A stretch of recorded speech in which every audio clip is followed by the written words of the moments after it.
The book. My memories are very confused. There is even much doubt as to where they begin, for at times I feel appalling vistas of years stretching behind me, while at other times it seems as if the present moment were an isolated point in a gray, formless infinity. I am not even certain how I am communicating this message. While I know I am speaking, I have a vague impression that some strange and perhaps terrible mediation will be needed to bear what I say to the points where I wish to be heard. My identity, too, is bewilderingly cloudy. I seem to have suffered a great shock, perhaps from some utterly monstrous outgrowth of my cycles of unique, incredible experience. These cycles of experience, of course, all stem from that worm-riddled book. I remember when I found it, in a dimly lighted place near the black, oily river where the mists always swirl. That place was very old, and the ceiling-high shelves full of rotting volumes stretched back endlessly through windowless inner rooms and alcoves. There were, besides, great formless heaps of books on the floor and in crude bins, and it was in one of these heaps that I found the thing. I never learned its title, for the early pages were missing, but it fell open towards the end and gave me a glimpse of something which sent my senses reeling. There was a formula, a sort of list of things to say and do, which I recognized as something black and forbidden, something which I had read before in furtive paragraphs of mixed abhorrence and fascination, penned by those ancient delvers into the universe's guarded secrets, whose decaying texts I loved to absorb. It was a key, a guide to certain gateways and transitions of which mystics have dreamed and whispered since the race was young, and which led to freedoms and discoveries beyond the three dimensions and realms of life and matter that we now know. Not for centuries had any man recalled its vital substance, or known where to find it, but this book was very old indeed. No printing press, but the hand of some half-crazed monk had traced these ominous Latin phrases in uncials of awesome antiquity. I remember how the old man leered and tittered and made a curious sign with his hand when I bore it away.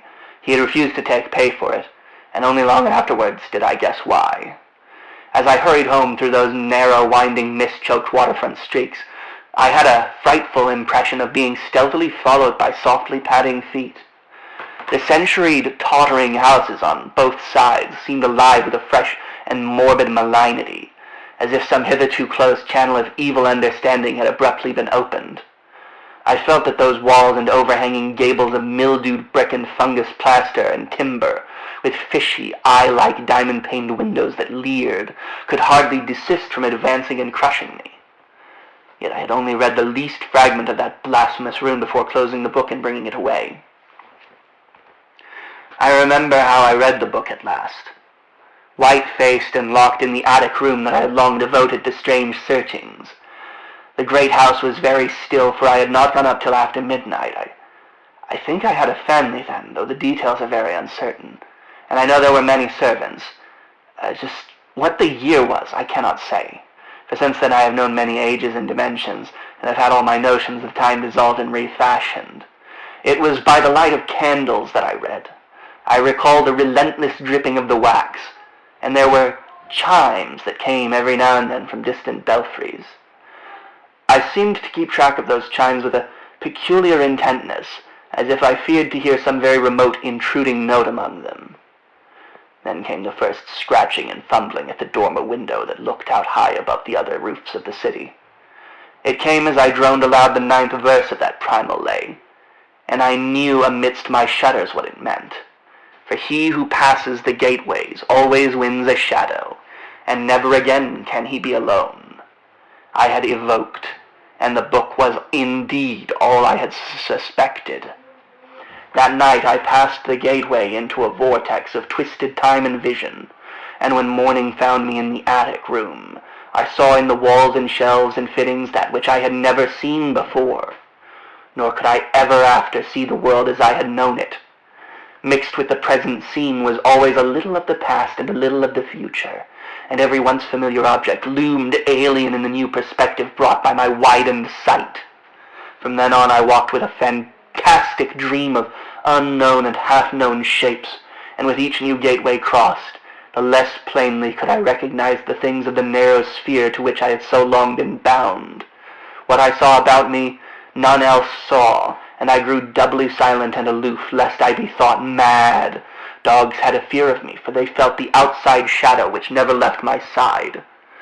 But I still read more, in hidden, forgotten books and scrolls to which my new vision led me, and pushed me through fresh gateways of space and being and life patterns toward the core of unknown cosmos. I remember the night I made the 5 concentric circles of fire on the floor and stood in the innermost one, chanting that monstrous litany the messenger from Tartary had brought. The walls melted away, and I was swept by a black wind through the gulfs of fathomless gray, with the needle-like pinnacles of unknown mountains miles below me. After a while there was utter blackness, and then the light of myriad stars forming strange alien constellations. Finally I saw a green-litten plain far below me, and discerned on it the twisted towers of a city built in no fashion I had ever known or read of or dreamed of. As I floated closer to that city, I saw a great square building of stone in an open space, and felt a hideous fear clutching at me. I screamed and struggled, and after blankness was again in my attic room, sprawled flat over the 5 phosphorescent circles on the floor. In that night's wandering there was no more of strangeness than in many former nights' wandering, but there was more terror, because I knew I was closer to those outside gulfs and worlds than I had ever been before. Thereafter I was more cautious with my incantations, for I had no wish to be cut off from my body and from the earth in unknown abysses, whence I could never return.